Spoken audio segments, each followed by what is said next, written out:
You told me when we first met that you'd been writing to the Oxford City Council about them spraying the parks and pavements. Can you tell us just a little bit about that?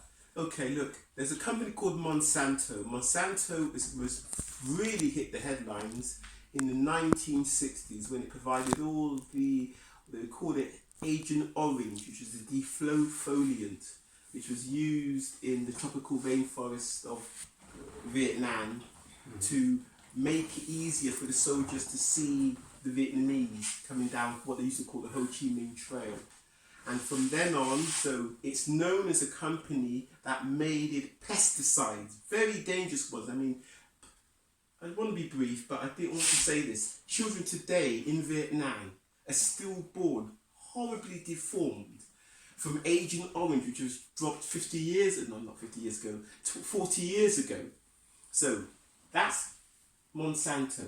They've since moved over and into the pesticide industry, and the world's #1 selling pesticides on the streets around the world is one called Roundup.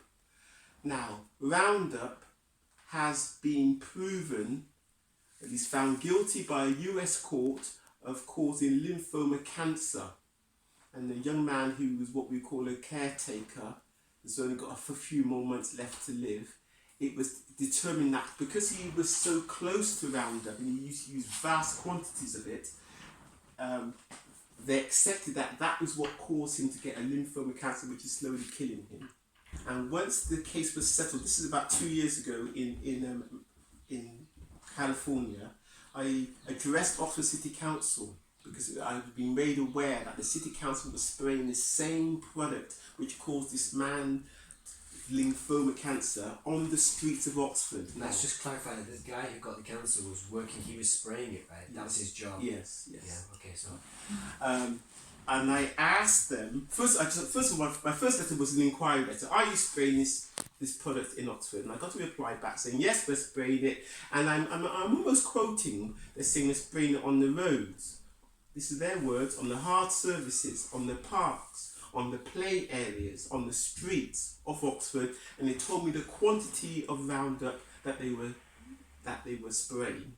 I then addressed Oxford City Council at the next full council meeting, taking with them and pointing out all the evidence from the court case, what the jury awarded, the fact that the UN had classified Roundup a carcinogen, which is very important, and ended my 3-minute speech by asking them to please cease and desist using this very dreadful carcinogen on the streets of Oxford for the sake of the people of Oxford.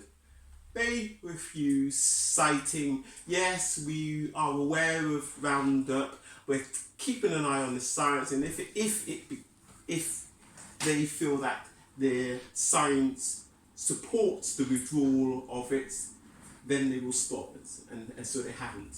Since then, that was about 2 years ago. Since then, as you know, most of Europe now, and when I spoke to you 3 weeks ago, Germany has just suspended its license for the product, and I feel that the people of Oxford really need, here we are being protected from coronavirus, but to my mind, a far more dangerous product is here on our doorstep. Our children go and play in the park, and if it's been sprayed in that spot there, it doesn't just disappear, and we go and have your picnic there, the chances are it can contaminate you.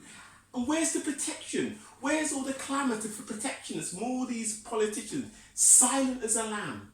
It's unacceptable.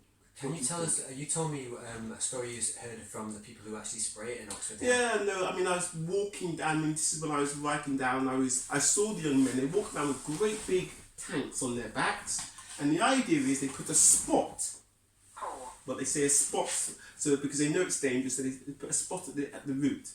But these guys aren't paid very much money, they've got to walk around with a couple of litres on their back. Right. So, you can't go back to the yard until you've got rid of your litre. Right. So what do? One of them said to me, you just find the nearest drain. And that is really dangerous, because that is our water system, ultimately, we're talking about. But ultimately, all of it would end up in the water system, even if you spray it in the paths. Okay. Yeah, but not in such concentration. Yeah. Yes, eventually, yes, you're quite right. Yeah. I mean, it's dangerous. I mean, you just give a long speech about being locked down, the coronavirus. You must be wondering, why is silence on this one, which is a proven carcinogen? Yet silence.